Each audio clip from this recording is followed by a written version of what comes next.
ఓం వసుదేవసుతం దేవం కంసచానూరమర్దనం దేవకీ పరమానందం కృష్ణం వందే జగద్గురుం సాయి కృష్ణం వందే జగద్గురుం. ఓం అనాయాసేన మరణం వినా దైన్యేన జీవనం దేహాంతే తవ సాలోక్యం దేహి మే పార్వతీరమే దేహి మే లక్ష్మీరమే దేహి మే సరస్వతీరమే. ఓం మూకం కరోతి వాచాలం పంగుం లంఘయతే గిరిం యత్కృపాతమహం వందే పరమానందమాధవం పరమానందమాధవం.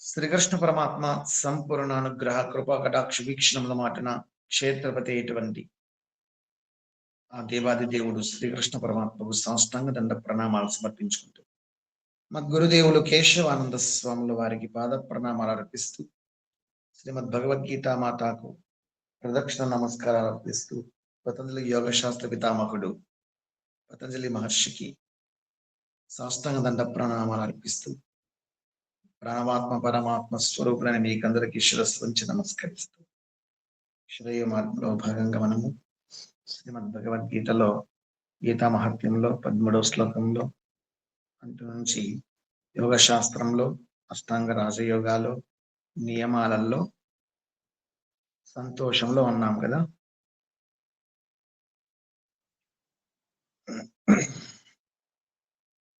సంతోషం అనేది ఎక్కడ ఉంది అని చెప్పుకున్నాము.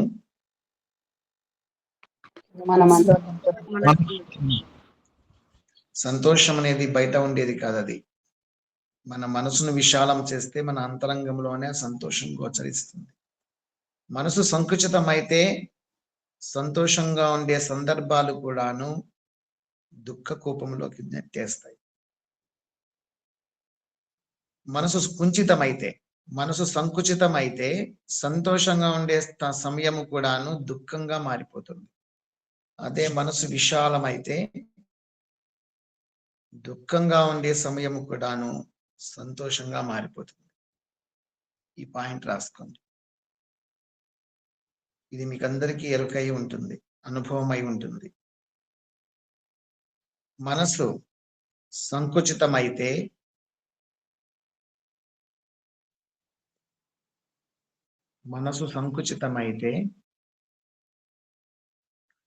సంతోషంగా గడపాల్సినటువంటి సమయము కూడాను, సంతోషంగా గడిపే సమయం కూడాను దుఃఖంగా మారిపోతుంది.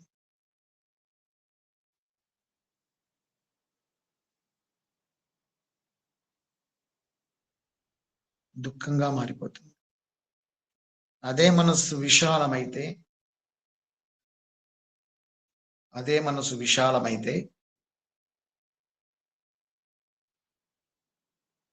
దుఃఖంతో కూడినటువంటి సమయం కూడాను, దుఃఖంతో కూడినటువంటి సందర్భం కూడాను సంతోషంగా మారిపోతుంది.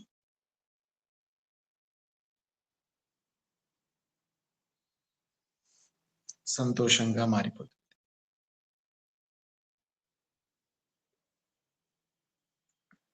ఇది ఎక్కడ ఉంది? మన ఏవ మనుష్యానాం కారణం బంధ మోక్షయోహో. మన ఏవ, మన అంటే మనస్సు. మనస్సే మనుష్యులకు బంధానికి కానీ మోక్షానికి కానీ కారణభూతమవుతోంది అని అమృతనాథ బిందోపనిషత్తు చెప్తుంది. మన ఏవ మనుష్యానాం కారణం బంధమోక్షయోహో. కాబట్టి మనస్సులోనే బంధము ఉంది, మనస్సులోనే మోక్షము ఉంది. మనస్సును నిగ్రహిస్తే సార్ అదే మనసు విశాలమైతే తర్వాత చెప్పండి సార్, నాకు కాల్ వస్తే వెళ్ళిపోయాను. కాలు నొప్పి వచ్చిందా? అవుట్ ఆఫ్ కాల్ వచ్చి నాకు మీరు చెప్పేది వినపడలేదు సార్. అవునా, ఏం చెప్పాలి? అదే మనసు విశాలమైతే తర్వాత చెప్పండి. అదే మనసు విశాలమైతే దుఃఖంతో కూడిన సందర్భం కూడా, దుఃఖంతో కూడిన సందర్భం కూడాను సంతోషంగా మారిపోతుంది. సంతోషంగా మారిపోతుంది.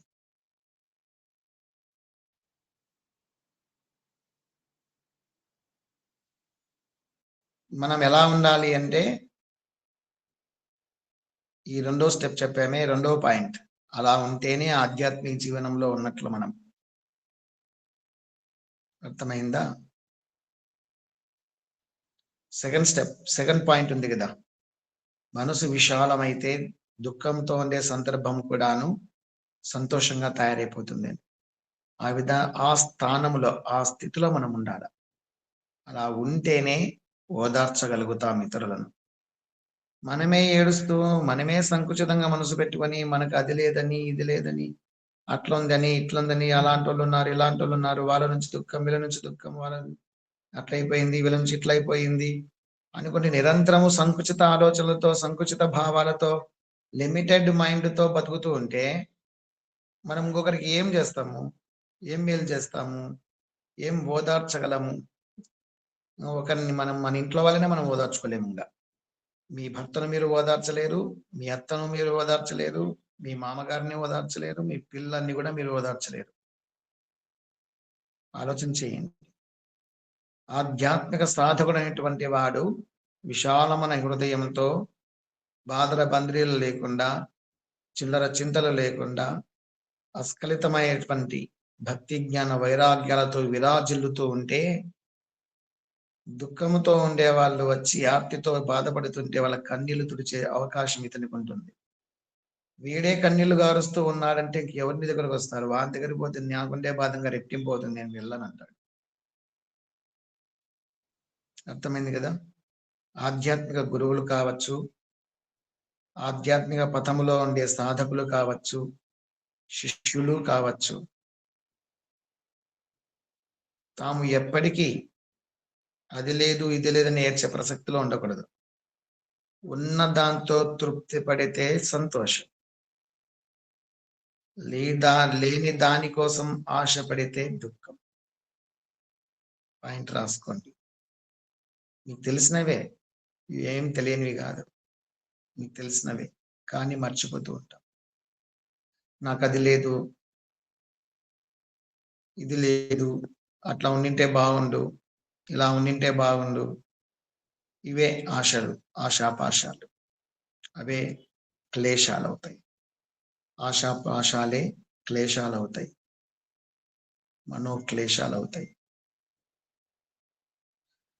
అవే రాగద్వేషాలుగా మారుతాయి.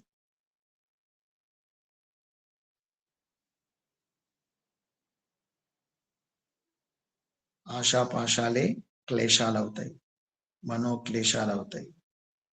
అవి రాగద్వేషాలకు దారితీస్తాయి. రాగద్వేషాల నుంచి మరీ బంధాలు పెరిగిపోతాయి, బంధాలు పెరిగిపోతాయి. జన్మ జన్మాలకు ఈ బంధాలు కొనసాగుతూనే ఉంటాయి, జన్మ జన్మాలకు కూడా. ఉన్న దాంతో తృప్తి పడడంలో సంతోషం ఉంది, లేనిది కోరుకోవడంలోనే దుఃఖము ఉంది. సాధకులైనటువంటి వాళ్ళు, భగవద్భక్తులైనటువంటి వాళ్ళు ఏమి జరుగుతున్నా మన మంచికి అనుకుంటారు. ఎంత ఉంటే అంతే చాలు అనుకుంటారు. అసలు ఈ భూమి మీదకి వచ్చిందే ఏదో బాకీలు ఉన్నాయి, అవి తీర్చుకొని పోవడం కోసం అనుకుంటారే తప్ప అవి లేవు ఇవి లేవు అని చెప్పేసి ఏడ్చుకుంటూ వాటిని సమకూర్చుకోవడానికి, వీటిని సమకూర్చుకోవడానికి, అవి ఏర్పాట్లు చేసుకోవడానికి, ఇవి ఏర్పాట్లు చేసుకోవడానికి తాపత్రయాలు పడుతూ, తంటాలు పడుతూ కాలాన్ని వృధా చేసుకుంటూ లౌకిక విషయాల వైపుకు మరలరు. నిరంతరం ఆధ్యాత్మిక విషయాలతోనే వచ్చిన పని ఏదో బాకీలు ఏమున్నాయో తీర్చేసుకోవడం భూమి మీద. ఎప్పుడెప్పుడు నా దైవాన్ని దగ్గరికి, నా సొంత దైవం దగ్గరికి వెళ్తానా, ఎప్పుడెప్పుడు నేను నా యొక్క పరంధామానికి చేరుకుంటానా, నా స్వస్థలానికి ఎప్పుడెప్పుడు చేరుకుందామా అని ఎదురు చూస్తూ ఉంటారే తప్ప కూడబెట్టుకుంటూ పోవడానికి అస్సలు ప్రయత్నం చేయరు. కూడబెట్టుకునే ప్రయత్నం చేస్తున్నారంటే వాళ్ళు బంధాల్లో చిక్కుకొని ఉన్నారు. కూడబెడుతున్నారు అంటే అయిపోయా, కూడబెట్టే ప్రయత్నం చేస్తున్నారంటే అయిపోయా, మోహంలో పడినారని లెక్క. ధన మోహం కావచ్చు, దారమోహం కావచ్చు, పుత్రమోహం కావచ్చు, ఈ మోహాలే కూడబెట్టే ప్రయత్నాన్ని దారితీస్తాయి. ధనేషణ ఉందా, ధనం మీద ఆశ అతిగా ఉందా, దాన్ని కూడబెట్టాలి. లక్ష్యం ఉంది, ఇప్పుడు 10 లక్షలు చేయాలి, 10 లక్షలు ఉంది, కోటి రూపాయలు చేయాలి, కోటిని 2 కోట్లు చేసుకోవాలి. ఏం చేస్తే అవుతుంది, ఎలా చేస్తే అవుతుంది, ఈ మీదనే ప్లాన్లు చేస్తా పోతుంటారు. ఏమాయా సంకుచిత భావాలు పెరిగిపోతాయి. డబ్బు మీద వ్యామోహం మరీ పెరిగిపోతుంది. కూడబెట్టే ప్రయత్నం చేస్తారు.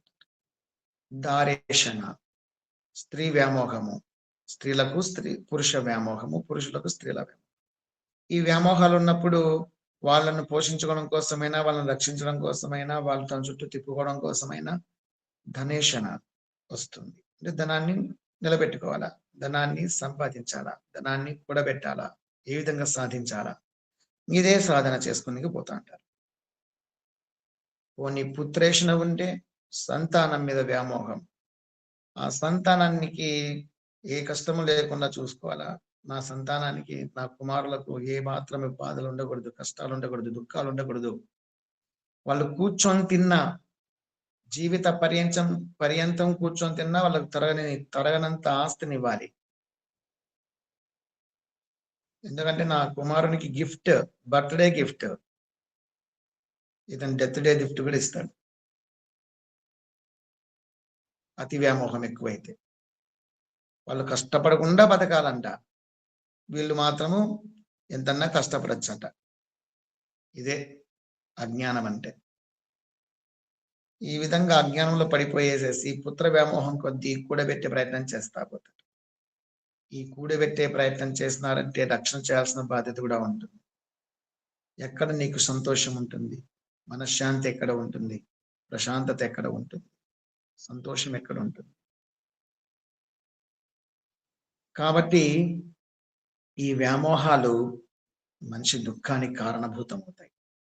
సుఖము సంతోషం అనేది కల్లా. తెలిసినటువంటి జ్ఞానులు, భగవద్గీత చదివేటువంటి విబుధులు, మీలాంటి బుద్ధిమంతులు, సుజ్ఞానులు, భక్తి జ్ఞాన వైరాగ్యపరులైనటువంటి మీలాంటి వాళ్ళు, మనలాంటి వాళ్ళు ఖచ్చితంగా ఉన్న దాంతో తృప్తి పడతారు, లేని దాన్ని కోరుకోరు. ఒకవేళ కోరికలు కలుగుతూ ఉన్నా, ఒక కోరిక నెరవేరితే మళ్ళీ కోరిక అనేది ఖాళీగా కనబడుతూ ఉంటుంది, ఇంకో కోరిక పుట్టుకొస్తుంది. ఒక కోరిక పుట్టింది, దాన్ని ఫిల్అప్ చేసినాం, ఇంకో కోరిక పుట్టుకొస్తుంది, దాన్ని ఫిల్అప్ చేసినాం, మళ్ళీ ఇంకో కోరిక పుట్టుకొస్తుంది. ఈ విధంగా కోరికలు పెరుగుతూనే ఉంటాయి తప్ప తగ్గవవి. జ్ఞానులు, భగవద్గీత పారాయణులు అయినటువంటి వాళ్ళు ఈ సత్యాన్ని తెలుసుకుని ఉంటారు. కాబట్టి ఫస్ట్ కోరికల్నే విడనాడతారు, కోరికల్నే ఆశించరు, కోరికలు కోరరు. మీకు సుధాముని కథ తెలుసు కదా. సుధాముడు అంటే ఎవరు? కృష్ణుడు స్నేహితుడు.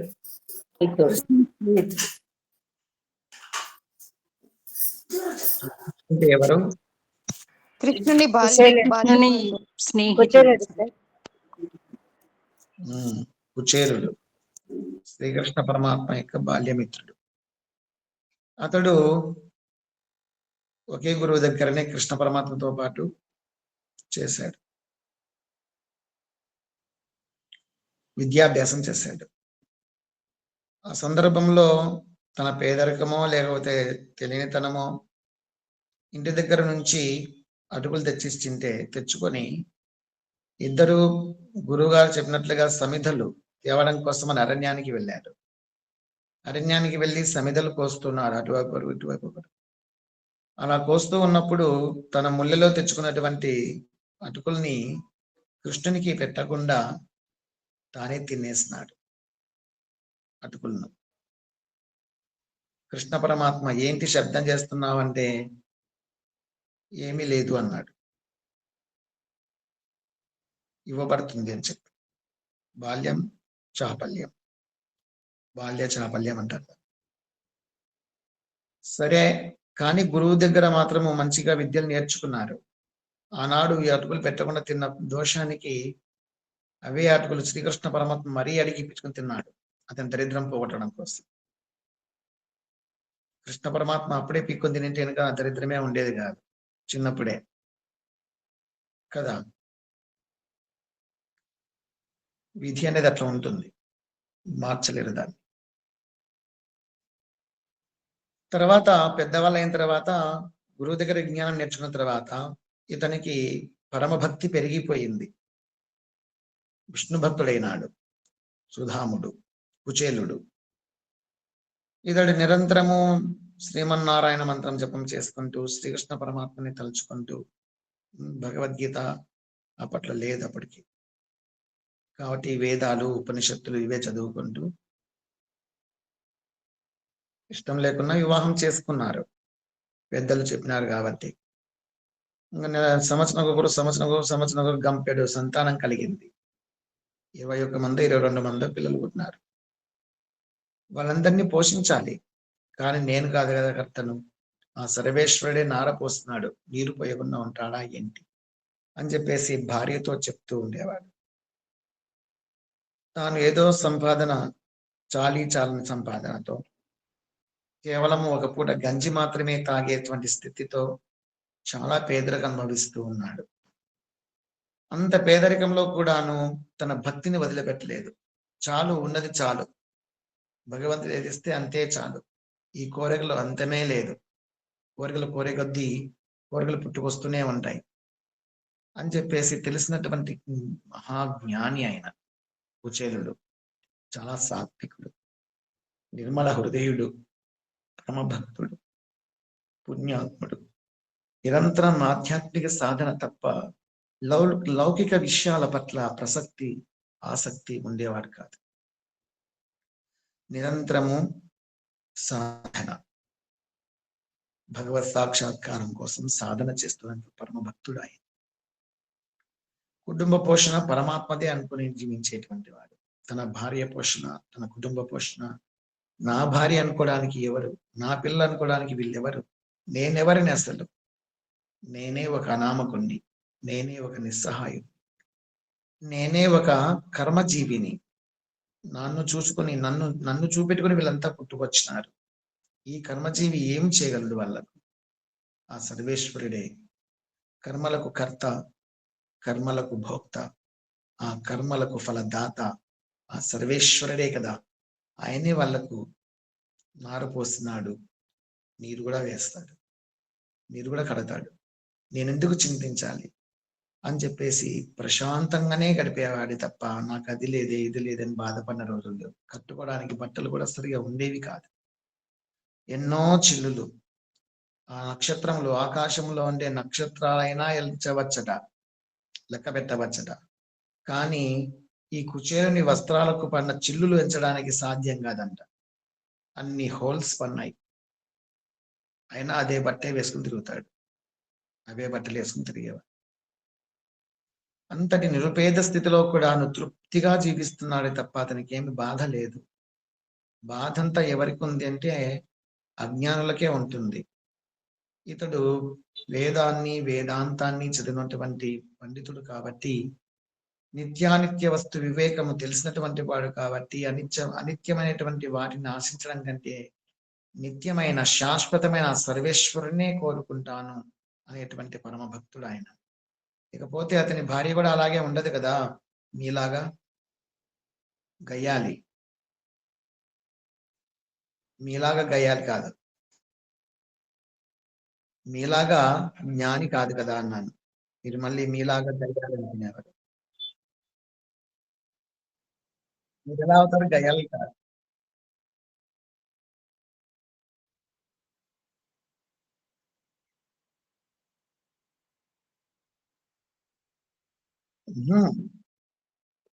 ఆయన ఆమె అతని భార్య అతనిలాగా జ్ఞాని కాదు, మీలాగా అన్నాను.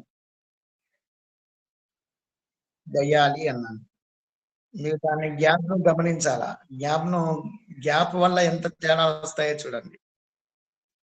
చిన్న గ్యాప్ ఇస్తేనేమో అర్థం మారిపోతుంది, గ్యాప్ తీసేస్తే అర్థం మారిపోతుంది. ఎవరెవరు కలా తీసుకుంటారు సార్? ఎవరెవరు కలా తీసుకుంటారు? ఎవరు గ్యాప్ అంటే వాళ్ళు గ్యాప్ తీసుకుంటే అయిపోయా. జ్ఞాని కాదు మీలాగా.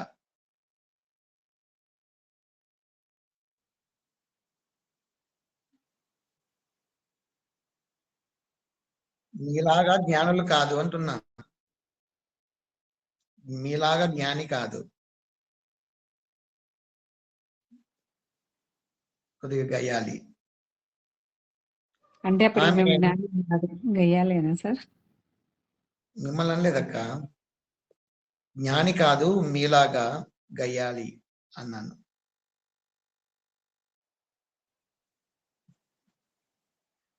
మీరు ఎలా తీసుకుంటున్నారు దాన్ని?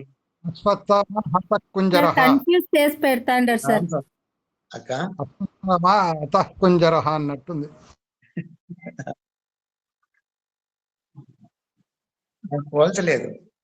పోల్చలేదు. జ్ఞాని కాదు మీలాగా జ్ఞాని కాదు, మీ అంతటి జ్ఞాని కాదు అని అనడం. గయ్యాలి అన్నాను.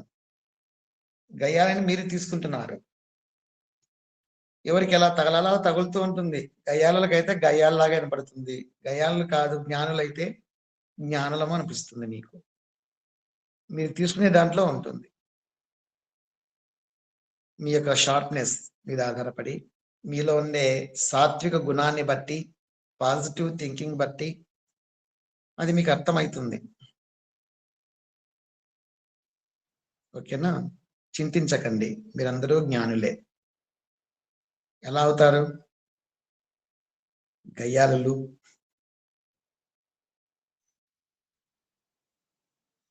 మీరందరూ జ్ఞానులే, ఎలా అవుతారు గయ్యాలు?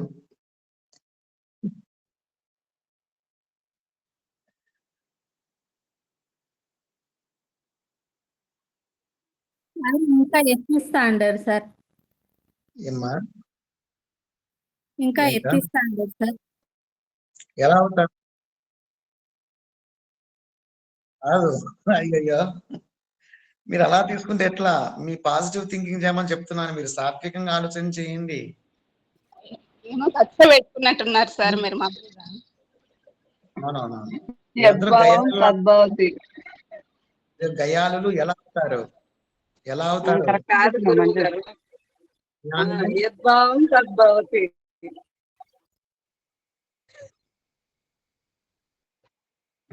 గయాలు ఎలా అవుతారు? జ్ఞానులు కదా. సార్ ఇన్నిసార్లు మీరు ఎలా అవుతారు అన్నప్పుడే ఆ విచక్షణ కోల్పోయి అయితమేమో సార్ అరవడానికి మేము. సార్ పాజిటివ్ గా తీసుకోమనేసి యోచన చేసేట్లు చేస్తాండారు సార్.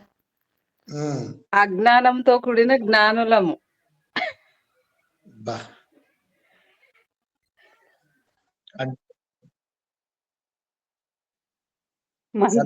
పొడిగించినట్టు అవుతుంది కానీ పొడిగించను.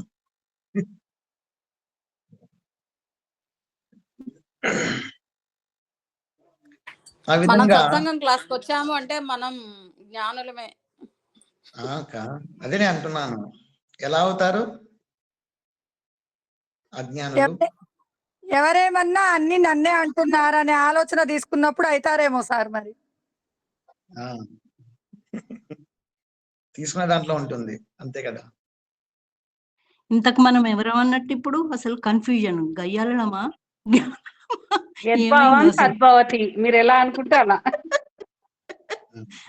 అలా అయిపోయింది. ఇప్పుడు డైలమాలో మీరు ఎలా పడిపోయాం. అవుతారు? మీరు ఎలా అవుతారు జ్ఞానులు? గయ్యాలు ఎలా అవుతారు? కారు కదా. కొన్ని సందర్భాల్లో గయ్యాలు కూడా ఉండాల్సిందే, లేదంటే కనుక కష్టం కదా.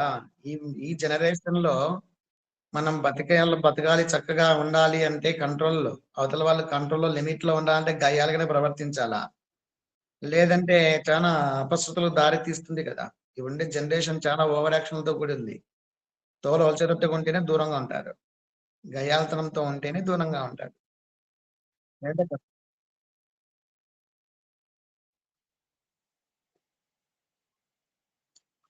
అంటే అవసరాన్ని బట్టి గయాలను కూడా మారాలా మీరు? అవసరాన్ని బట్టి సాత్వికులుగాను ఉండాలి. గయ్యాలు అందరూ జ్ఞానులు కాకూడదని ఏమని లేదు కదా. సందర్భాన్ని బట్టి మారిపోతారు. ఆ విధంగా అవతల వాళ్ళు ఓవరాక్షన్ చేస్తుంటే గయ్యాలుగా తయారు కావాల్సిందే.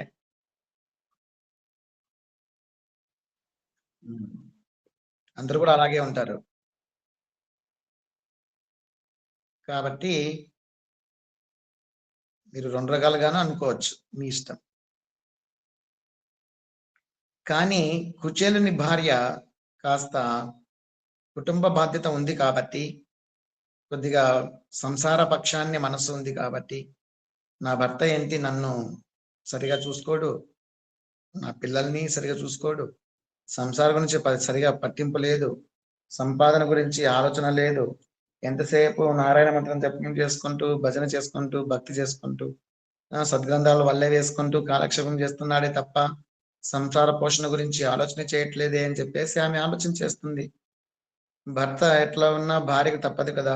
ఏ కుటుంబంలో అయినా కానీ సరే సంసారం నిలబడతా ఉంది అంటే భర్త యొక్క గొప్పతనం కాదు, అది భార్య యొక్క గొప్పతనమే అని 100కి 100 పాళ్ళు చెప్పాల్సిందే.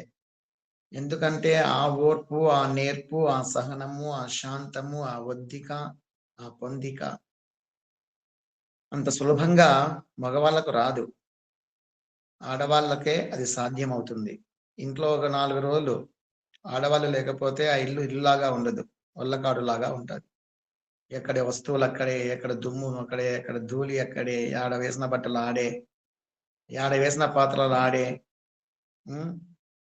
అంత అస్తవ్యస్తంగా తయారవుతుంది ఇల్లు 4 రోజులు ఇంట్లో లేకపోతే. అదే ఒక్కరోజు అలా స్త్రీమూర్తి ఇంట్లోకి ఎంతో కళ వస్తుంది, ఇల్లంతా శోభాయమానం అవుతుంది. ఆ విధంగా ఆ ఇల్లు బాగుంది అన్న, ఆ ఇంటి యొక్క వ్యవస్థ బాగుంది అన్న, ఆ కుటుంబ సభ్యులందరూ బాగున్నారన్న ఆ ఘనత ఆ స్త్రీమూర్తికే చెందుతుంది, ఆ ఇంటి ఇల్లాలకే చెందుతుంది. ఆమె మాత్రమే దాన్ని నడపగలదు. ఎందుకంటే సంసారాన్ని గురించి ఎక్కువగా ఆలోచన చేసేది భర్త అనుకుంటుంటారు. భర్త కంటే భార్యే ఎక్కువ ఆలోచన చేస్తూ ఉంటుంది. ఆమెకు అంతా ఎక్కువ దాని మీద పట్టు ఉంటుంది. ఇంట్లోనే ఉంటూ ఉన్నప్పటికీ తన సంసారాన్ని ఎలా నిలబెట్టుకోవాలో నిరంతరం ఆలోచన చేస్తూ మర్దన చేస్తుంటుంది మైండ్ లో. పాల సముద్రాన్ని చిలికినట్లుగా సంఘర్షణ మనసులో జరుగుతూనే ఉంటుంది. రేపొద్దున నా పిల్లల భవిష్యత్ ఏంటి, నా భవిష్యత్ ఏంటి, ఇది ఆలోచన చేస్తూ ఉంటుంది. మగవాళ్ళు ఎట్లా అంటే బయటకు పోతారు, ఏదో డబ్బు సంపాదనలో పడిపోతారు, డబ్బు సంపాదించే ప్రయత్నం చేస్తూ ఉంటారు. దాన్ని ఎలా సంపాదించాలో వరకు మాత్రమే ఆలోచన చేస్తారు, కానీ దాన్ని ఎలా సద్వినియోగం చేయాలో చేసే తెలివి ఉండదు. దుర్వినియోగం చేయడంలో ఫస్ట్ ఉంటాం, ఎలా సద్వినియోగం చేయాలో తెలిసి రాదు మాకు. కాబట్టి ఎవరైతే భర్తలైనటువంటి వాళ్ళు డబ్బు సంపాదించుకుని వచ్చి తెచ్చిన డబ్బును భార్య చేతిలో పెడతారో ఆ సంసారం బాగుంటది. భార్య చేతిలో పెట్టకుండా ధనాన్ని తన కంట్రోల్ని పెట్టుకున్నారంటే మాత్రం ఆ సంసారం దెబ్బతింటది. భర్త చేతుల్లో డబ్బు ఉండడం కంటే భార్య చేతుల్లో డబ్బు ఉంటేనే సంతోషంగా ఉంటుంది సంసారం. తెలియని వాళ్ళు ఇంకా భర్త చేతుల్లోనే పెట్టుకుంటూ ఉంటారు. తెలిసినటువంటి వాళ్ళు ఆడవాళ్ళ చేతికిస్తారు. అలా ఏదైనా డబ్బు అవసరమైనా ఆమెకు చెప్పి ఇప్పించుకోవడంలోనే మంచి జరుగుతుంది. సంపాదన తెచ్చి భార్య చేతుల్లో పెట్టడము, అవసరమైతే అడిగి ఇప్పించుకుంటే ఆమె ఏం వద్దనదు. కారణం ఏంటో తెలిస్తే ఆమె సలహా ఇస్తుంది, సూచనలు ఇస్తుంది, ఎప్పటికీ కాళ్ళకు అడ్డమడదు. మనం ఆమెకి ఇచ్చే రెస్పెక్ట్ని బట్టి మనకు కూడా రెస్పెక్ట్ వస్తూ ఉంటుంది. కాబట్టి ముందు ఆమెకు మనము గౌరవం ఇవ్వడం అనేది, అలాగే ఆర్థిక స్వాతంత్రం ఇవ్వడం అనేది ఆమె చేతుల్లోనే పెట్టాలి. అది తెలిసినటువంటి వాళ్ళు చేసే పని. తెలిసినటువంటి జ్ఞానులు, సంసారం బాగుండాలనుకునేటువంటి వాళ్ళు ఎవరైనా సరే ఇంట్లో ఉండే ఆడవాళ్ళ చేతికే డబ్బులు ఇవ్వడం శ్రేష్టం. వాళ్ళు ₹1 ఖర్చు పెట్టరు వ్యర్థంగా. మనమైతే మగవాళ్ళు అయితే కొద్దిగా ఖర్చు పెడతారు, కానీ ఫ్రెండ్స్ అని, పార్టీలని, స్నేహితులని అవి ఇవి ఖర్చులు చేస్తారు. కానీ ఆడవాళ్ళు వృధా ఖర్చులకు ఎప్పుడు పోరు. మ్యాక్సిమం కూడబెట్టే ప్రయత్నమే చేస్తారు. భవిష్యత్తును దృష్టిలో పెట్టుకుని ఆలోచన చేస్తారు. ఆ విధంగా ఆలోచన చేసి సంసారాన్ని ఎలా నిలబెట్టుకోవాలో ప్రయత్నం చేస్తారు. అలాంటి వాళ్ళ చేతిలో డబ్బు ఉంటే నిలబడుతుంది. దాన ధర్మాది క్రతువులు జరుగుతాయి. అలాగే తినడానికి, త్రాగడానికి, కట్టుకోవడానికి, ఉండడానికి లోటు లేకుండా ఉంటుంది. ఆర్థిక వ్యవస్థ అనేది పునరుద్ధరించబడుతుంది. భర్తకి ఏదైనా డబ్బులు అవసరమైనా, పిల్లలకి ఏదైనా డబ్బు అవసరమైనా, భార్యకే డబ్బు అవసరమైనా ఆమెనే అడిగి తీసుకోవడం, ఆమెనే అడిగి ఆమెతో చర్చించడం అవసరం కదా. ఎంత భర్త అయినప్పటికీ భార్యతో చర్చించాల్సిన విషయమే ప్రతిదీ కూడా. ప్రతి ఒక్క విషయాన్ని భార్యతో చర్చించి నిర్ణయాలు తీసుకోవాలి. అలా భార్యతో చర్చించి నిర్ణయం తీసుకుంటేనే ఆ సంసారం సంతోషంగా ఉంటుంది, ఆ సంసారం సుఖంగా ఉంటుంది, ఆ సంసారం అనేది ఆనందంగా ఉంటుంది, ఆ సంసారం అనేది స్వర్గంగా ఉంటుంది. ఆమెతో చర్చించకుండా నీకు చెప్పాలి, నీకేం పెద్ద, నీకేం తెలుసు అని, నువ్వేం చదివినావని, బయట తిరిగేది ఎవరు, నాకు తెలుస్తుంది, నువ్వు కొంపల పడిన దాన్ని నీకేం తెలుసు, నోరు మూసుకొని పడిండు, తెచ్చి పడేస్తాను, చేసి పెట్టడం నేర్చుకో, నీకు అంతవరకే హద్దు, అంతకు మించి మాట్లాడినామంటే నీకు గౌరవం ఉండదు, కాళ్ళ కింద తొక్కేస్తా అని మాట్లాడితే ఖచ్చితంగా భగవంతుడు తొక్కేస్తాడట అటువంటి వాళ్ళని. మనుధర్మ శాస్త్రం చెప్తుంది. స్త్రీలకు మనుధర్మ శాస్త్రం చాలా పెద్ద పీట వేసింది. శ్రీమన్నారాయణుడు కూడాను తన హృదయంలో స్థానం ఇచ్చినాడు. పరమశివుడు కూడాను తన అర్ధ శరీరంలోనే స్థానం ఇచ్చినాడు. బ్రహ్మదేవుడు తన నాలుక పైన తన భార్యకు స్థానం ఇచ్చినాడు. మనం కనీసం ఇంట్లో స్థానం ఇవ్వలేమా? అది కూడా ఇవ్వలేకుండా పోతున్నారు. అది కూడా ఇవ్వకుండా ఆమెకు అవమానపరిస్తే, ఆమెకు చేసినటువంటి అవమానం అనేది మనకు ఎక్కువ దుఃఖానికి భవిష్యత్తులో కారణభూతం అవుతుంది. కాబట్టి ప్రతి ఒక్క విషయాన్ని భార్యతో చర్చించడం అనేది అవసరం. ఆమె ఒక కరణేషు మంత్రి, అంటే కార్యముల యందు మంత్రిలాగా సలహాలు సూచనలు ఇస్తుంది. ఆమె తోచింది చెప్తుంది. నీకు నచ్చితే స్వీకరించు, అది సరిపడద్దు అనిపిస్తే వివరణ ఇవ్వు, ఇలా చేస్తే ఇలా దోషం జరుగుతుంది, కాబట్టి ఇది వద్దు, ఇదే సరైంది, ఏ కోణంలో ఆలోచన చేసినా ఇదే పద్ధతి బాగుంది, నేను చెప్పిందే చేద్దాం అని ఆమెతో ఒప్పించి నువ్వు మళ్ళీ ఏ పనైనా చేస్తావు. ఆ విధంగా చేయడంలో ఆమె తృప్తి పడుతుంది, ఆమె సంతోషంగా ఉంటుంది, పిల్లల్ని బాగా చూసుకుంటుంది, భర్తను మనసరిగి నడుచుకుంటుంది. అలా చేయకపోగా ఆమె పైన ఆధిపత్యం వహించడము, పెత్తనం చలాయించే ప్రయత్నం చేయడము, ఆమెను అవమానించడము, వ్యతిరేకంగా మాట్లాడటము, ఆమె చెప్పిన సలహాలను పాటించకపోవడము, ఇవన్నీ కూడాను సంసార వినాశనానికి దారితీస్తాయి. అలాగే ఆమె కూడాను జ్ఞానవంతురాలై ఉండాలి. లిమిటెడ్ మైండ్ ఉండకూడదు, విశాలమైన హృదయం కలిగి ఉండాలి. అలాగే భక్తి జ్ఞాన వైరాగ్యాలు నిండుకొని ఉండాలి. మనసు నిండా భక్తి, మనసు నిండా జ్ఞానం, మనసు నిండా వైరాగ్యము కూడా నిండి ఉండాలి. ఆమె ఒక సరస్వతి అనిపించాల, జ్ఞాన సరస్వతి అనిపించాల. చూడగానే ఆమె ఒక నియమాల పుట్ట అనిపించాల. ఎన్నో హద్దులు, నియమాలు, పద్ధతులు, మాటలో కానీ, చేతల్లో కానీ, ప్రవర్తనలో కానీ, చూపుల్లో కానీ, హావభావాల్లో కానీ తనకంటూ తాను కొన్ని హద్దులు పెట్టుకొని, హద్దులు దాటకుండా గౌరవాన్ని నిలబెట్టుకుంటూ ఎంతో చాకచక్యంగా పవిత్రతను పోగొట్టుకోకుండా, వాక్కును అపవిత్రం చేసుకోకుండా, దృక్కును మలినం చేసుకోకుండా, శ్రోత్రమును చెవులను కాలుష్యం చేసుకోకుండా, చేతలను ఏమాత్రం చెడుపు చేసుకోకుండా, ప్రతిదీ ఒక ఆదర్శ వనితలాగా, ఆదర్శ మహిళలాగా, ఆదర్శ నవలలాగా తాను ఉండగలిగినప్పుడు ఆయన చెప్పే సలహాలు ఎవరికైనా నచ్చుతాయి. ఆమె నిండా, మనసు నిండా పవిత్రతే ఉంది, భక్తే ఉంది, జ్ఞానమే నిండుకొని ఉంది, మంచి మంచి నియమాలు పెట్టుకొని ఉంది. రోజు ఖచ్చితంగా నేను 2 అధ్యాయాలు 3 అధ్యాయాలు భగవద్గీత చదివిన తర్వాతనే టిఫిన్ చేయాలి. చేతనైతే రోజుకు 1 గంట సేపు అయినా పరోపకారానికి భగవద్గీత నేర్పించడమా, లేదా లలిత సహస్రనామం నేర్పించడమా, విష్ణు సహస్రనామం నేర్పించడమా, సద్గ్రంథాలు చదివి వినిపించడమా, పిల్లలకు గాని పెద్దలకు గాని మనకు తోచింది ఏది వస్తుందో సంకీర్తనలు కావచ్చు కాక నేర్పించడమా, ఇలాంటివి చేద్దాం. ఎంతసేపు సంసారమే కాదు కదా, నా కుటుంబానికి సేవ చేయడమే కాకుండా పరోపకారానికి మనము ఏం చేయగలము, భగవంతునికి సంతోషకరమైన కార్యాలు ఏమున్నాయి, అవి చేస్తే భగవంతుని యొక్క ఆశీర్వాదం మరింత లభిస్తుంది కదా అని చెప్పి ఆలోచన చేస్తుంది నిజంగా జ్ఞాని అయితే. అటువంటి దాసి కర్ణేషు మంత్రి భోజ్యేషు మాత శేనేషు రంభ రూపేచ లక్ష్మి క్షమయా దరిత్రి అన్నారు సార్. అందుకని కదా సార్. అవును తల్లి, అవును.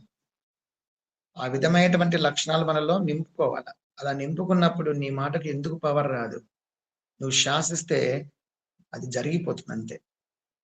ఇప్పుడు వీధి వీధిన ఊరిన ఒక గ్రామ దేవత ఉంటుంది.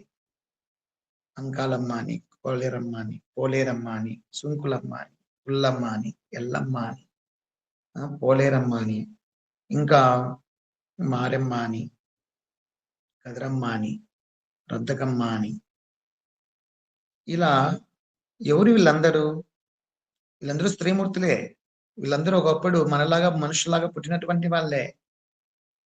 మరి వాళ్ళు దేవతలై దేవాలయాలు కట్టించుకొని భక్తులతో పూజలు అందుకుంటున్నారంటే మనుషులుగా పుట్టి దేవతలైనారు వాళ్ళు. ఇది అద్వైతం అంటే ఇదే. అద్వైతానికి చిహ్నం ఇదే. మానవుడే మాధవుడు కాగలడు, స్త్రీలే శక్తి స్వరూపాలైనారు అక్కడ. ఎలా ఈ దేవతలై పూజలు అందుకుంటున్నారు అంటే నియమబద్ధమైనటువంటి జీవనం, పరమ పవిత్రమైనటువంటి అంతరంగం, కల్మషము లేని హృదయం, నిర్మల చిత్తం, వీటిని పెట్టుకొని సంసారాన్ని సంతోషంగా నడిపించినారు వాళ్ళు. అలాగే త్యాగం చేయాల్సి వస్తే తమ జీవితాన్ని సంతోషంగానే త్యాగం చేసినారు. వ్యతిరేకించలేదు, ఇంకొకరి బాధ కలిగించలేదు. అందువల్ల వాళ్ళు దేవతలై కూర్చున్నారు అక్కడ. భగవత అనుగ్రహంతో దేవతా స్థానం వాళ్ళకు లభించింది. అనుకుంటే ప్రతి ఒక్కరూ అట్లా స్త్రీమూర్తులు, ప్రతి ఒక్కరూ శక్తి స్వరూపాలు కాగలరు. గ్రామ దేవతలుగా, ఇంటి దేవతలుగా, కుల దేవతలుగా నిలబడగలరు. వాసవి కన్యకా పరమేశ్వరి మాత అంతే కదా. ఆమె కూడా మనలాగే మనిషిలాగా పుట్టింది, వైశ్యకులంలో, పెండ్లికుల గోత్రంలో. ఆమె కూడా ఎంతో పవిత్రమైనటువంటి జీవనాన్ని కొనసాగించింది. తాను మనుషుల మధ్యలోనే పుట్టింది, మనుషులాగానే పెరిగింది. నవ్వడము, ఆడుకోవడము, నవ్వించడము, సంతోషపడము, సంతోషపెట్టడము, ఆటలు పాటలు, ఔదార్యము, చక్కని వాక్కు, పవిత్రమైనటువంటి జీవన విధానం, ఆదర్శవంతమైనటువంటి మాట, ఇవన్నీ నడిపించింది. త్యాగం చేయాల్సి వచ్చింది. ఆ సందర్భం వచ్చినప్పుడు తాను మలినం కాకుండా తన జీవితాన్ని తాను అగ్నికి ఆహుతి చేసింది. ఆహుతి చేసి తన సత్యాన్ని తెలియచేసింది. గురువుగారు, ఇప్పుడు చెప్పండి. గ్రామ దేవతల గురించి చెప్పారు కదా. ఈ పూజలు చేస్తూ గ్రామ దేవతలను పూజిస్తాము. వాటికి మరి బలులు ఇస్తాం. మరి అది ఎంతవరకు కరెక్ట్ అంటారు? ఎప్పటి నుంచి అడుగుదాం అనుకుంటున్నాను గురువుగారు. గ్రామ దేవతలకు మీ డౌట్ ఏమి? బలి బలి ఇవ్వడం. ఇస్తాం కదా. ఆ ఓకే. ఎందుకు ఇవ్వాలి అంటారు, అంతే కదా. అంతే గురువు గారు. వాళ్ళేం కోరినారా అని మీరు అనేది. ఒక వైశ్యులు బ్రాహ్మణులు తప్ప మిగతా అన్ని వర్ణాల వాళ్ళు మాంసాహార భక్షకులే. అలా ఉండేటువంటి వాళ్ళు మాంసాహారాన్ని స్వీకరించకుండా ఎలా బతకరు? వాళ్ళు మాంసాహారం తీసుకుంటూనే ఉంటారు. అయితే మన ఋషులు మహర్షులు పెద్దలు ఏం చేశారంటే మాంసాహారం తినద్దురా అని చెప్తూ వచ్చారు. వాళ్ళు ఉన్నంత వరకు తినరు, వాళ్ళు పోగానే మళ్ళా తింటారు. కంట్రోల్ చేసుకోలేకపోతున్నారు, నాలుకను జయించలేకపోతున్నారు. మేమేమి ఇలాగ సన్యాసం కాదు కదా స్వామి, పనులు చేసుకునే వాళ్ళం స్వామి, మొరటి పనులు చేసుకునే వాళ్ళము. శక్తి ఎలా వస్తుంది స్వామి? ఎవరన్నా అడిగితే నేను చెప్పినాను కదరా, మాంసం తినొద్దురా, చచ్చిపోతావు, చెడిపోతావు, ఆరోగ్యం పాడైతుంది, మనసు పాడైపోతుంది, మదం ఎక్కువైతుంది, కొవ్వు ఎక్కువైతుంది, అహంకారం ఎక్కువైతుంది, మూర్ఖత్వం ఎక్కువ అవుతుంది, సోమర్థనం ఎక్కువ అవుతుంది, మందమతి ఎక్కువవుతుంది, బుద్ధిహీనత ఎక్కువ అవుతుంది, అజాగ్రత్త ఎక్కువ అవుతుంది. ఎంత చెప్పినా కానీ వినవు కదరా నువ్వు మూర్ఖుడా అని ఎవరన్నా మహర్షులు అంటే ఏం చేయమంటావు స్వామి? మేము చేసే పని అట్లా అంటే మేము పని చేసే దానికి తగ్గట్టు తినకపోతే ఎట్లా? ఈ ఆకుల వల్ల తింటే ఏం శక్తి వస్తుంది స్వామి? దానికి అలవాటు పడిపోయింది స్వామి, తినాలా? ఏం చేయమంటావు చెప్పు? నేను తినకుండా ఉంటాను అనుకో, మా ఇంట్లో ఉంటుంది కదా, అది ఊరుకుంటుందే. కనీసం ఒక వేటన్న కొట్టుకు రావంటావు, ఒక వేటన్న కొట్టుకొని రావే నువ్వు అని తిడతా. అది ఏం చేయాలి స్వామి? పిల్లలకి ఏం పెట్టాలా అని తిడుతుంది. ఇంకా సంసారం అంటే ఏంది స్వామి? వాళ్ళు కోరింది ఇస్తేనే కదా సుఖమయ్యేది. అలవాటు పడినాం స్వామి, మాకు తప్పదు ఇవి. ఏమన్నా అనుకో స్వామి, నేను మానేత్తలే, ఇంట్లో వాళ్ళకన్నా తీసుకొని పోయాలి కదా. వాళ్ళు చెప్తే వినరు స్వామి. పిల్లలకి ఏం అర్థమైతే స్వామి? నాకు గుడ్డు తెచ్చి అంటారు.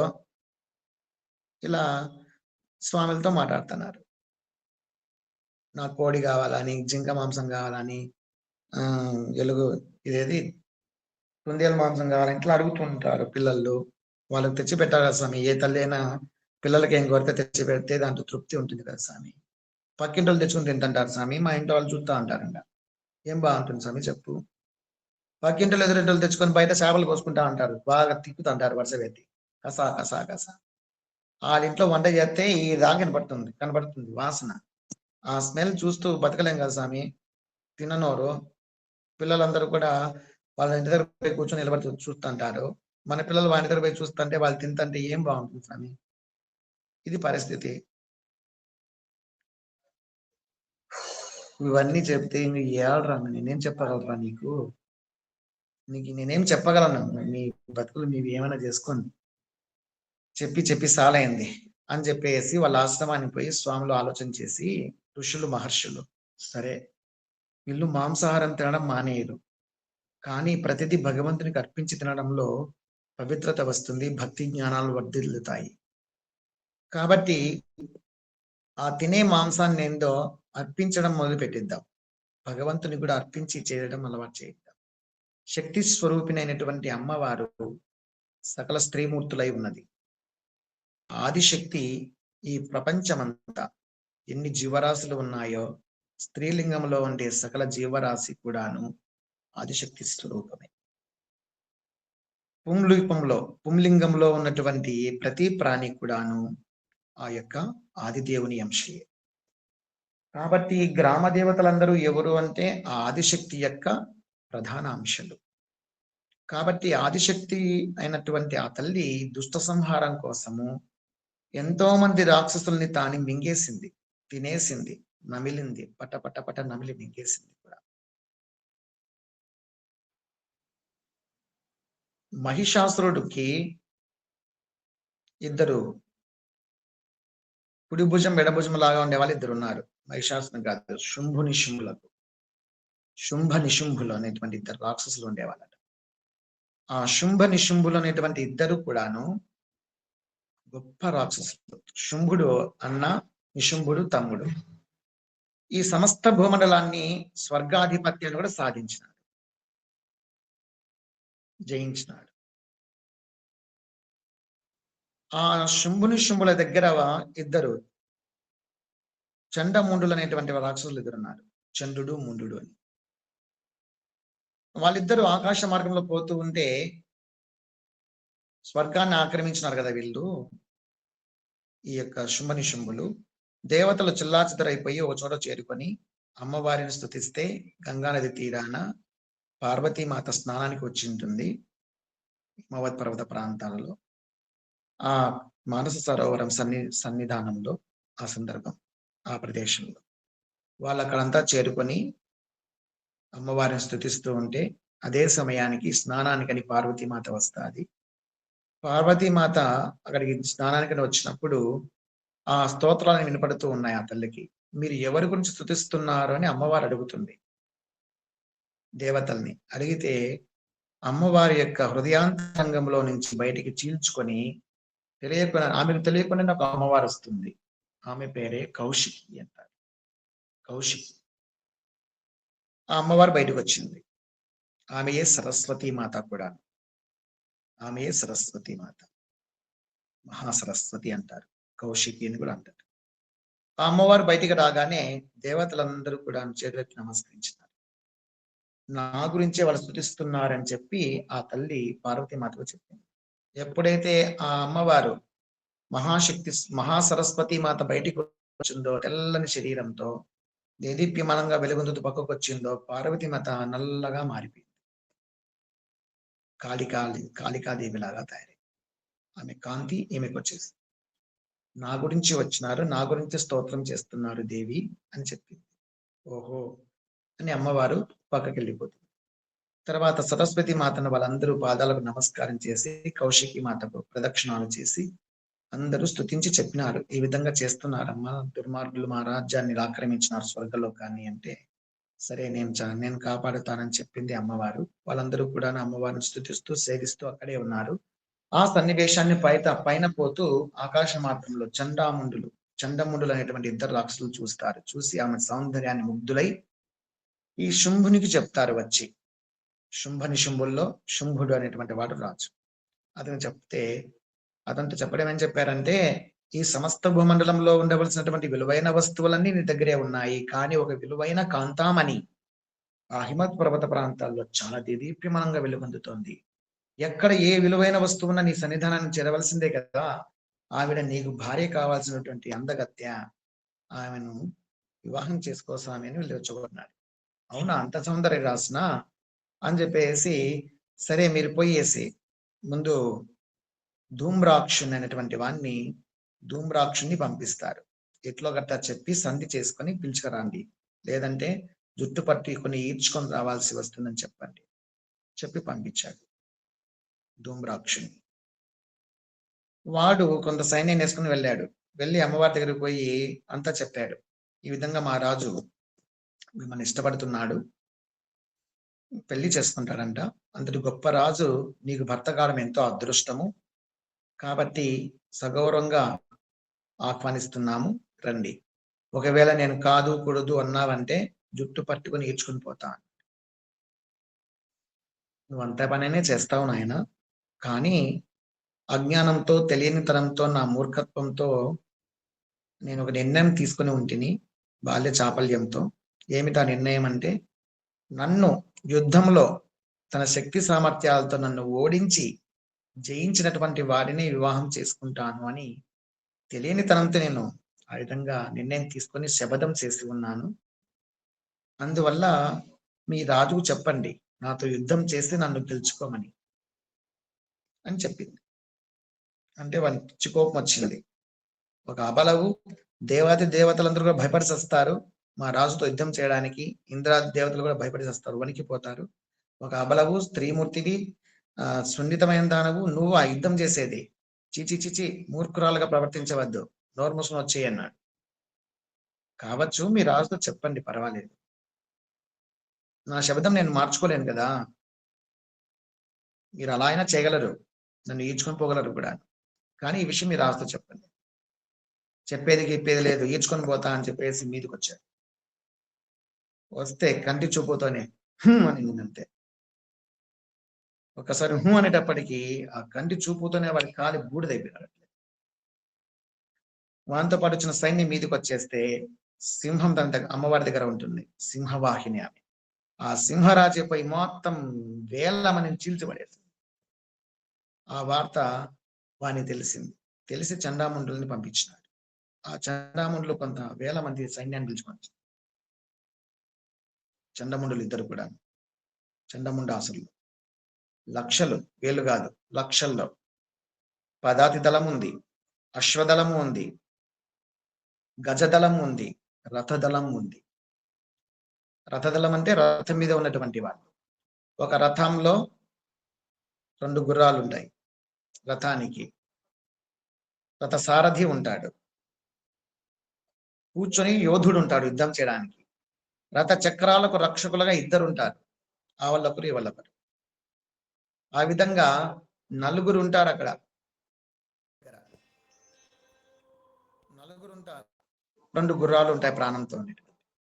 గజదళం అన్న తర్వాత ఒక పెద్ద ఏనుగు, దానిపైన ఆ గజ సారథి ఉంటాడు అంకుశం పట్టుకొని. ఆ సారథి వెనుక బాణాలు వేసేవాడు ఒకడు ఉంటాడు. గజ రక్షకులుగా 1-2 ఉంటారు. ఈ విధంగా అశ్వదళం ఉంటుంది, గుర్రాల మీద పోయేవాళ్ళు. తర్వాత పదాతి దళం ఉంటుంది. వీళ్ళందరూ కూడా లక్షల్లో ఉన్నారు. ఇలాంటి వాళ్ళందరినీ వేసుకునేసి వచ్చాడు. వస్తే దూరం నుంచి ఎత్తైన పర్వతం మీద అమ్మవారు ఉంది. దూరం నుంచి అదంతా తెలుస్తా ఉంది. చూసినటువంటి అమ్మవారికి ఒక్కసారిగా కోపం వచ్చింది. కోపం వచ్చేసేసి అమ్మవారు ఏం చేసింది, 2 కనుబొమ్మలను ముడివేసింది. ముడివేసి తీక్షణంగా చూస్తే ఆ యొక్క 2 కనుబొమ్మల మధ్యలో నుంచి, నుదుటి మధ్య భాగంలో నుంచి ఒక అమ్మవారు పుట్టుకొచ్చింది. ఆమెయే మహాకాళి, కాళికామాత. నల్లని శరీరంతో, ఎర్రని కళ్ళతో, దొండ పండులాగా ఉండేటువంటి ఎర్రని పెదాలతో, కళ్ళన్నీ లోపలి గుంతల్లో ఉన్నాయి, బుగ్గలన్నీ లోపలికి వెళ్ళిపోయి ఉన్నాయి, జడలు కట్టి ఉంది, పులి చర్మం నడుము చుట్టుకొని ఉంది, జింక చర్మము లేదా ఏనుగు చర్మం అలాంటిది కట్టుకొని ఉంది. చేతిలో ఒక మంచం కోడు లాంటిది, మంచం కోడు అంటారు చూడండి, మంచం కోడు, ఖట్వాంగం అంటారు దాన్ని. ఆ ఖట్వాంగం లాంటి దాన్ని తీసుకొచ్చింది. చాలా నల్లగా ఉంది, భయంకరంగా ఉంది, చూసేదానికి నిప్పులు గురిపించేటట్టుగా ఉంది, సన్నగా పీనగలాగా ఉంది, చూసేదానికి చాలా యాక్టివ్గా ఉంది, చాలా షార్ప్గా ఉంది, భయంకరంగా ఉంది. ఆమె పుట్టుకొచ్చింది. పుట్టుకొని వచ్చేస్తే అమ్మవారు ఆజ్ఞాపించింది, ఆ సైన్యం కథ చూడు అని. అలాగే తల్లి అని చెప్పేసి నమస్కారం చేసుకొని ఆ కాళికాదేవి ప్రవేశించింది, ఎదురుగా పోయింది. ఆ సైన్యంలోకి ప్రవేశించిందా, తన ఖట్వాంగంతో వేసే కొట్టడము, ఇలా నోట్లోకి వేసుకోవడం, లాగేసుకొని దొరికినట్టుగా పట్టుకోవడం, ఆ ఖట్వాంగంతో కొట్టడం, నోట్లోకి వేసుకోవడం, కొట్టడం, నోట్లోకి వేసుకోవడం. ఆమె శరీరం కూడా చిన్నగా ఉన్నప్పటికీ అవసరాన్ని బట్టి పెద్దగా మారిపోతుంది. ఆ నోరు కూడా పెద్దగా తయారవుతుంది. ఒక ఖట్వాంగంతో ఒక దెబ్బ వేసిందంటే రథం మొత్తం కూడబడిపోతుంది. ఆ రథంతో సహా, రథ సారథితో సహా, రథానికి కట్టబడినటువంటి గుర్రాలతో సహా, ఆ రథం మీద కూర్చున్నటువంటి యోధునితో సహా ఇలా పట్టి లాగేసుకుని నోట్లోకి వేసుకుంటే ఒక చిన్న చాక్లెట్ వేసుకుని నోట్లోకి వెళ్ళిపోతుంది. అది నోట్లోకి వేసుకొని రథాన్ని, రథ చక్రాలతో సహా కర్ర కర్ర కర్ర కర్ర కర్ర కర్ర నములుతుంటది. నమిలి మింగేస్తుంది. గుర్రాన్ని కూడా చప్పరించి పడేస్తుంది. మొత్తం రథదళం అంతా మింగేసింది. రథదళం అయిపోయింది, గజదళంలోకి వెళ్ళింది. ఒక గజం మీద, ఒక ఏనుగు మీద ఒక కేటేస్తే గజము చచ్చిపోతుంది, వాని మీద కూర్చున్న వాళ్ళిద్దరిని కూడా తాను మింగేస్తుంది, గజంతో సహా, ఏనుగుతో సహా. ఆ కాలో తొండము దొరుకుతుందే, లటక్కు నోట్లోకి వేసుకుని వస్తుంది అంతే. మీరు పకోడీలు ఏదైనా నోట్లోకి వేసుకొని కరకర నములుతారు చూడండి, అలా ఏనుగుతో సహా నోట్లోకి వేసుకునేస్తుంది. ఏనుగు పైన ఉన్న ఇద్దరు రాక్షసులతో సహా లోపలికి వేసుకొని కట్ట నములుతుంటే ఆ ఏనుగుకు కట్టినటువంటి గంటలు ఇంత పెద్ద గంటలు ఉంటాయి, ఇనుప గంటలు. అంత పెద్ద గంటలు కూడాను పట్ట బఠానీలు నములుతా ఉంది అమ్మవారు. బఠానీలు నమిలట్లే, పట్ట నములుతా ఉంది. కొట్టడం ఆలస్యంలో నోట్లో ఆలస్యంలే, అది వరుసగా సాగిపోతుందంటే వేసుకోవడం బఠానీలు వేసుకునేట్లే ఆమె కొట్టడం వేసుకోవడం పట్ట నములుతా ఉంది. ఒక ఏనుగు దానిపైన ఇద్దరు కలిసి ఒక బఠానీ గింజతో సమానమవుతుంది. మొత్తం లక్షల మంది రాక్షసులందరినీ బాగా తినేసింది, గుర్రాలతో సహా, పదాతి దళంతో సహా. చండాముండులు భయపడి చచ్చినారు. వాళ్ళు భయంతో వణిగిపోతూ పరిగెత్తిపోతుంటే ఎంటబడి వాళ్ళు మీదికి వస్తున్నట్టుగా వాళ్ళు ఆపోజిట్ లో వస్తే ఒకరిని మాత్రం పట్టుకొనేసేసి ఒక తల నరికి పడేసింది. అన్నం నరికేసిందని చెప్పేసి ముండు మీదికి వచ్చాడు. వాణ్ణి ఇంకొక కట్వాంగంతో కొట్టి పడేస్తే కింద పడిపోయినాడు. పక్కనే ఉండేటువంటి ఖడ్గంతో ఇద్దరు తలాలు నరికేసి ఇద్దరి తలాల్ని చెరొక చేతితో పట్టుకొనేసేసి ఆ ఎర్రని దానిమ్మ గింజల్లాగా ఉండేటువంటి ఆ పండ్లన్నీ తిని ఆ మాంసాన్ని, ఆ రాక్షసుల్ని మొత్తము మింగేసింది కదా. ఆ రక్తంతో నిండినటువంటి ఆ మాంసాలతో కూడినటువంటి ఆ దేహాన్ని తినడం వల్ల, నమలడం వల్ల, మింగడం వల్ల ఆ దంతాలన్నీ దానిమ్మ గింజల్లాగా ఎర్రగా ఉన్నాయి. అందుకే ఆమెను రక్తదంతిక అన్నారు. రక్తంలాగా దంతాలు ఉన్నాయి కాబట్టి రక్తదంతిక అని పేరు. ఆ ఎర్రని దంతాలతో, ఆ చిగుర్లతో ఆ పెదాలన్నీ కూడా ఎర్రగా అయిపోయేసేసి, కళ్ళన్నీ ఎర్రగా అయిపోయి, కోపంతో ఆవేశంతో ఊగిపోతూ ఆ చండముండుల్ని ఇద్దరిని కూడాను తలలు తీసుకొనేసేసి కౌశికి మాత దగ్గరికి వచ్చి పాదాల దగ్గర పడేసింది. అమ్మా, నీకు ఇదిగో కానుకగా ఇస్తున్నా, తీసుకో ఈ తలలు ఇద్దరిని. అమ్మవారు కౌశికి మాత, సరస్వతి మాత చాలా సంతోషించింది. ఇంత అద్భుతమైనటువంటి కార్యాన్ని నిర్వర్తించినందుకు నేటి నుంచి నీ పేరు చాముండి అని పేరు వస్తుంది దేవి, నీ పేరు చాముండేశ్వరి అని కీర్తి అందుతావు అని అమ్మవారికి చాముండి అని పేరు పెట్టింది. చండముండులను చంపింది కాబట్టి చాముండి అని పేరు. ఈ విధంగా ఏ శక్తి స్వరూపిణి అయినా అమ్మవారి స్వరూపమే. మాంస భక్షణ కూడా చేయగలిగింది, కళ్ళు కూడా తాగేది కూడా. కుబేరస్వామి అమ్మవారికి కళ్ళు కూడా ఇస్తాడు యుద్ధ సమయంలో. ఆ మత్తుతో ఆవేశం రావాలి, ఆవేశంతో దుష్ట శిక్షణ చేయాలి అనే ఉద్దేశం చేత. అందువల్ల అమ్మవార్లకు మాంసము సమర్పించడం కావచ్చు, కళ్ళు సమర్పించడం కావచ్చు, దుష్ట శిక్షణ చేయడం కోసమని ఇచ్చేవాళ్ళు అప్పట్లో. ఇప్పట్లో కూడాను అలాగనే అదంతా చదివినటువంటి ఋషులు, మార్కండేయుడు లాంటి మహానుభావులు, అలాగే వశిష్ఠుడు, విశ్వామిత్రుడు లాంటి మహానుభావులు, అలాగే కశ్యప ప్రజాపతి, భృగు మహర్షి లాంటి వాళ్ళందరూ కూడా, సప్తర్షులందరూ కూడా, జమదగ్ని లాంటి మహర్షులందరూ కూడాను వీటి మీద యోచన చేసి, ఈ మానవులు మాంసం తినడం ఎట్లా మానుకోరు కదా, కాబట్టి దాన్ని కూడా పవిత్రీకరణ చేస్తే సరిపోతుంది. అయితే మాంసభక్షను నేరుగా తింటే వానికి దోషం వస్తుంది, కాబట్టి అమ్మవారికి అర్పించి తినడం అలవాటు చేయిస్తే వానికి సమర్పణ భావన వస్తుంది.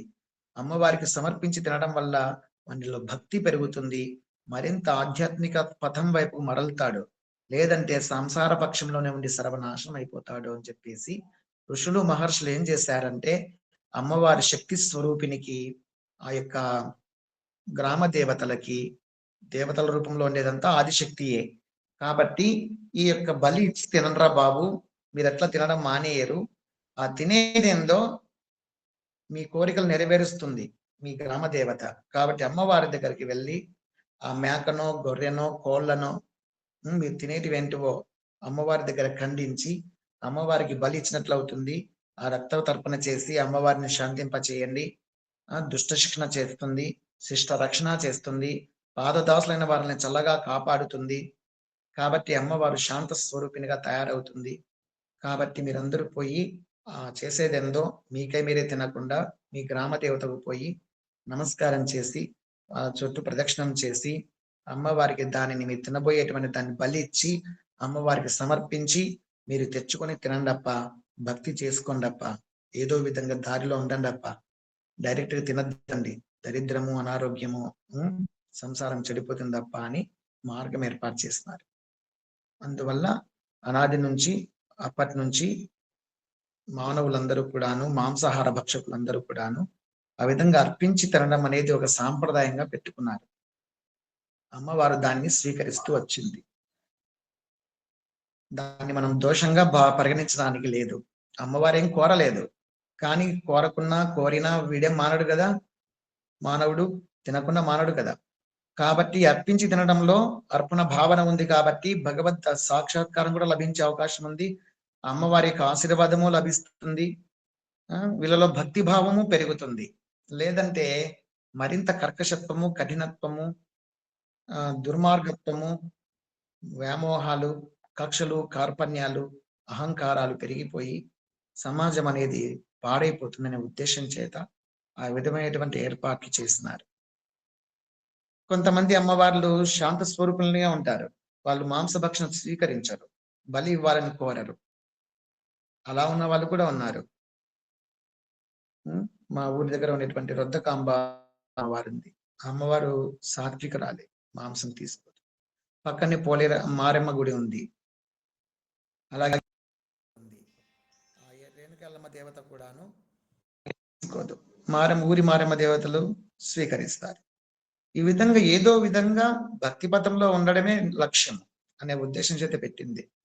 కాబట్టి ఈ గ్రామ దేవతల్ని ఆరాధన చేయడం వల్ల శక్తి స్వరూపిని ఆరాధించినట్లే. ఈ గ్రామ దేవతలందరూ కూడా ఒకప్పుడు మనుషులాగా ఉన్నటువంటి వాళ్ళే ఆధ్యాత్మిక పథంలో నడిచి అమ్మవార్లుగా తయారైనారు. కాబట్టి మనలో ఉండే మంచితనము బాగా వృద్ధి చెందితే గయ్యాలితనం పోయి జ్ఞానవంతులము పరిపూర్ణ సాక్షాత్కారం, భగవత్ సాక్షాత్కారం మనకు సిద్ధించే ఉంది. ఇకపోతే కుచలిని భార్య గురించి వద్దాం. కుచలిని భార్య గురించి చెప్పుకుంటూ పక్కకు పోయింది కదా విషయం అంతా కూడా. గయ్యాల దగ్గర నుంచి పక్కకు పోయింది. మీరెవరు గయ్యాలు కాదన్నా కానీ కాక వాదించినందుకు ఇదంతా పక్కకు పోయింది. జ్ఞానులు కదా మీరు, అందువల్ల పక్కకు పోయింది.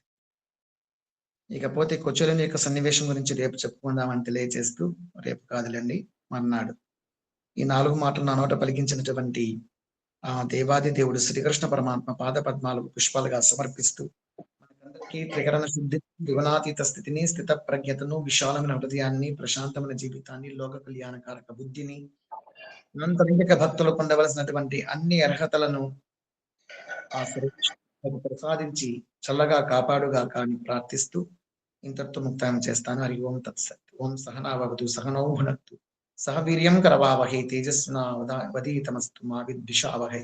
ఓం శాంతి శాంతి శాంతి. సర్వే జనా సుఖినో భవంతు, లోకా సమస్తా సుఖినో భవంతు, సమస్త సన్మంగళాని భవంతు. ఓం శాంతి. సర్వం మహాపాదమస్తు. అందరికీ ప్రణామాలు.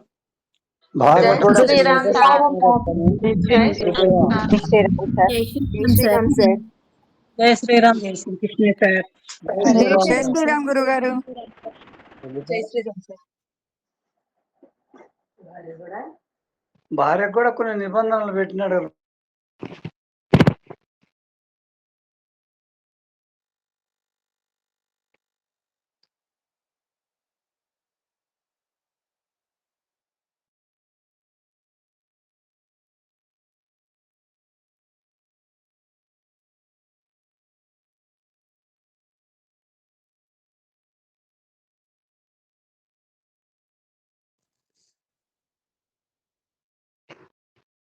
జై శ్రీరామ్ మేడం.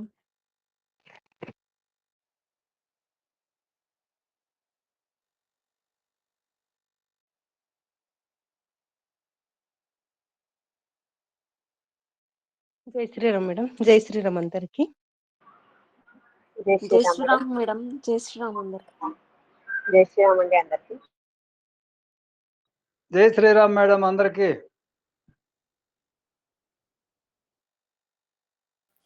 జై శ్రీరామ్ మేడం.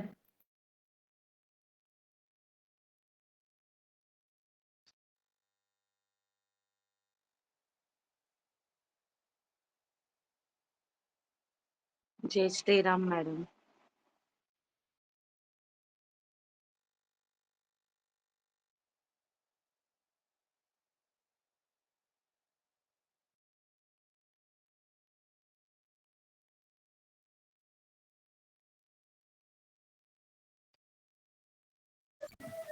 జై శ్రీరామ్ మేడం. ఏ మంజు మేడం అయిపోయిందా? ఉన్నట్టుంది. అయిపోయింది. కింద అయిపోయి పైకి వచ్చాం అయితే. పైకి ఇప్పుడే వస్తాయి. కర్ణాటక కూడా క్లాస్ తిన్నదబ్బా ఈరోజు. ఎందుకు రోజు వస్తలేదా? మధ్యాహ్నం ఒక్కొక్క రోజు రాదు. ఈ రోజు ప్రతుల్య లేదు కదండి, అందుకే విన్నాను. ఆమె ఉంటే విన్నాను. స్కూల్కి వెళ్ళిందిగా. ప్రతులు ఉంటే ఆ క్లాసే ఉంటది.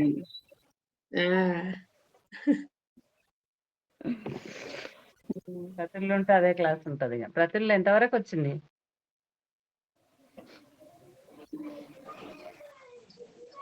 శ్లోకాలు